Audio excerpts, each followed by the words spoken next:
నేను అనుకోలేదు రోజు మొన్న జరిగొట్టు కదా చూడు 6 వస్తుంది అలా 10 వస్తుంది రోజు దిగానే పరిగెట్టి కర్రటి కూతురు చూపేసిందా మళ్ళీ.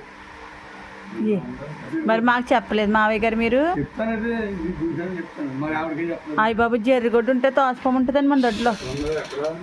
పారిపోయింది జరిగొట్టు బొరసాం ఇలా వచ్చి ఇలా చూపేసింది మళ్ళీ అలా వచ్చింది గుడ్డు బొరసాం ఇంకేదో పారిపోయింది ఎగిచ్చుకుంది. ఆయుష్మాన్ అయితే పరిగెట్టవాలి ఆయుష్మాన్ రావు సరిసాధన వాళ్ళ వలన ఆయుష్మాన్ ఉంటేనే జరిగొట్టు ఒకటి పడుకుని అంటారు. చెప్పారు మీకు ఎవరన్నా చెప్పారా? కోతులు ఒకటి పడుకుంది కోతులు వాళ్ళు ఒకటి ఆ వంక పోయినాయి కోతులు మనకి. మీరు అనవసరంగా నరికేసారండి ఆ చెట్లు లేదా బోళ్ళు సీతాఫలాలు. సీతాఫల కోతుల గురించే నరికేసాను నేనేం చేయలేదు. ఇప్పుడు వాళ్ళు తేవాలి వాళ్ళ తినేసి వాళ్ళ మాంగారు ఇచ్చింది అలా